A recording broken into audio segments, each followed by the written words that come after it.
What's good, YouTube? It is your boy Elijah. So today I'm going to be bringing you an episode called What is in Under 5 Minutes. So today we're going to be talking about DAOs within the cryptocurrency and blockchain verse. So what is a DAO? A DAO is a decentralized autonomous organization. So before we jump into the topics today, we're going to really quickly break down what this thing means. So decentralized is the splitting of decision making. So breaking down the amount of authority that's in a network into different chunks and separating it by people or entities. So this decentralization basically means there's not one person in power. It's a network of individuals or entities that are in power. So autonomous really is just an automated process. So a process that has been dumbed down into an algorithm that can carry out that process multiple times without needing a human being to check it and clean it up. A perfect analogy that's been said a few times is a vending machine. So if a vending machine requires someone to stock the chips or the candy and retrieve money whenever it's filled out, and whenever the machine is empty, restocking it with new chips and new snacks. Whereas an automated process would take care of those things if it was an autonomous organization instead. So that's just one analogy. An organization is just how people anywhere in the world come together to achieve a common goal. So today we're going to be looking at what do big players in the industry, what are they saying about DAOs and what it means. So taking a quick look at ethereum.org, we can see here they explain decentralized autonomous organizations as member-owned communities without centralized leadership. Like I just mentioned earlier, it's decentralized, so it's spread out across multiple different people. It's a safe way to collaborate with internet strangers, and it makes sense. It's a new business model that exists to help the internet economies actually work together. Because with LLCs, nonprofits, for-profits, the current traditional standards of organizing, whether in the US or anywhere else in the world, doesn't necessarily fit the picture of internet economies, because these types of organizations were created before the internet really came about. So it's not a model that's sustainable for people that have never met each other before, that are working under common rules to work towards a certain common goal. Let's say I'm currently in the United States and I want to work with someone that's in Nigeria or in Sri Lanka.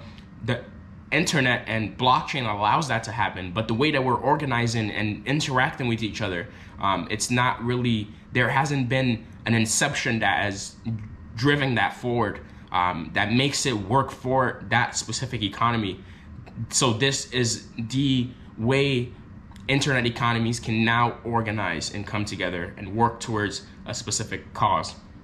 So what are the differences? Common differences is a traditional organization has a hierarchy. So there's typically a CEO and a C-suite and a senior executive, a board of directors, and it's a chain of command that goes all the way down to the interns. Usually with a DAO, it's usually flat and democratized, meaning it's open source. So each individual is an individual contributor, and that person has a certain amount of voting power based on how much they're contributing to that network. So that's the important distinction there. So one final thing I wanted to talk about is what is the value proposition and what is the opportunity? So we're gonna look at this research paper from Stanford.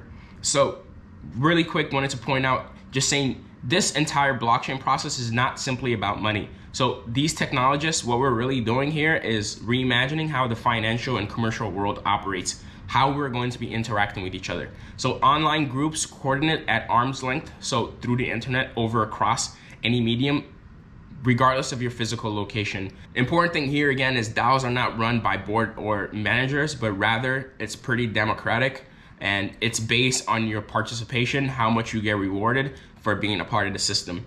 So DAOs are seeking to stretch across the globe. So like I said, no physical location. It's blockchain, so you're working in the blockchain verse, you're working online with any device. You can plug into these economies and be a part and participate. So it's bringing together anyone, anywhere in the world. The important thing about DAOs is because it's bringing so many people together and they have a stake, they have something to gain by getting rewarded for how much they're contributing. They're able to rapidly get resources together and deploy capital, because decision making is either autonomous or it's very quick, because when a vote needs to be cast, the people in the network are incentivized to make decisions rapidly.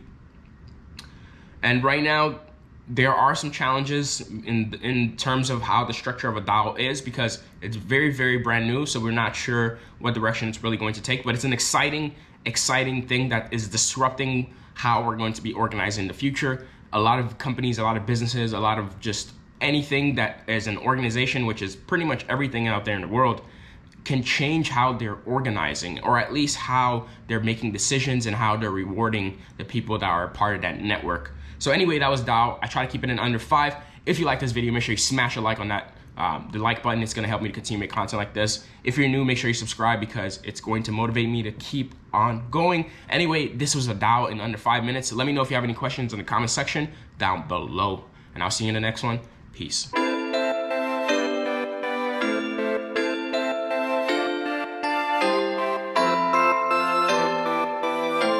Don't speak to no one but the facts to the masses, pouring out the